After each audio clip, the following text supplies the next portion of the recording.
ग्रहों के प्रभाव से नहीं कट रहा है कर्ज, तो अब आप कर रहे क्वेरे से ये उपाय।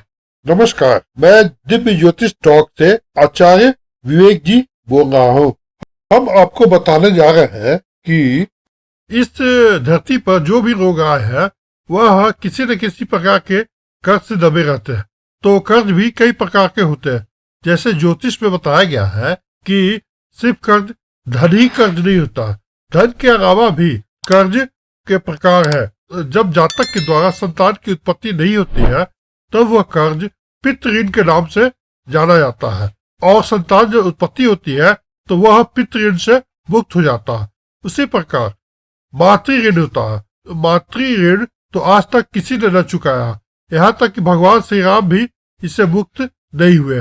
तो मातृ ऋण तो चुकाया ही नहीं जा सकता है। और इसमें एक ऋण आता है शिक्षा से संबंधित गुरु ऋण।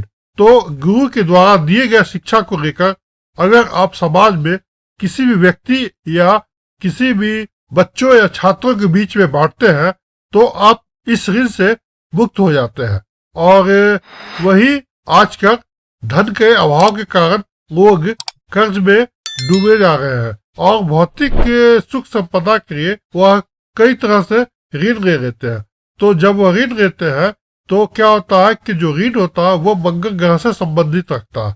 तो इसमें क्या होता है कि मंगल ग्रह ज्यादा एक्टिव हो जाता है, और मंगल जब एक्टिव हो जाता है तो इससे आपके सुख संपत्ति वृद्धि प्राप्त करने के लिए आप धन की ऋण को बढ़ाते ही चले जाते हैं। तो इसमें जब धन की ऋण को बढ़ाते हैं तो धन का कर्जा भी शामिल हो जाता है। धन की कमी के कारण जो आप कर्ज लेते हैं और वो समय पे नहीं चुकाते हैं और इसके बोझ तरह दब जाते हैं, बाद में क्या होता है कि इससे निकलना मुश्किल हो जाता।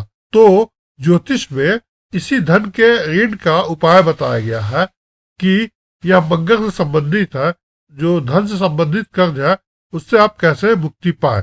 वेद व्यास जी ने एक श्लोक लिखा था जिसे ऋण विमोचन मंत्र कहा जाता। यह मंत्र 21 श्लोकों का है और इस श्लोक का पाठ आप किसी भी शुक्ल पक्ष के मंगलवार से शुरू करते हैं और लगातार इसे 21 दिन तक या 42 दिन तक पाठ करते हैं तो धीरे धीरे आपके जो कर्ज है वह खत्म होने लगेंगे। और साथ में आप ये भी कर सकते हैं कि अगर आप खाना बनाते हैं तो खाना बनाने वाला एक कोयरा होता है, तो उस कोयरे से आप लंबी रेखा खींचे, ठीक है, जमीन पे लंबी खड़ी रेखा खींचे और यह रेखा 12 रेखा होनी चाहिए।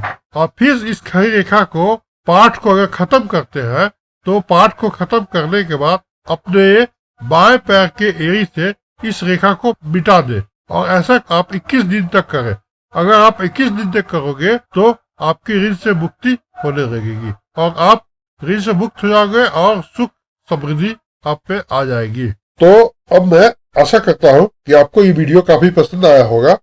आप कृपया कर इस वीडियो को लाइक करें, सब्सक्राइब करें और बेल आइकन को दबाएं, और हमारे बताए गए जो भी प्रेडिक्शन है उसको आप अपने जीवन में लाकर अपने जीवन को सफल बनाएं।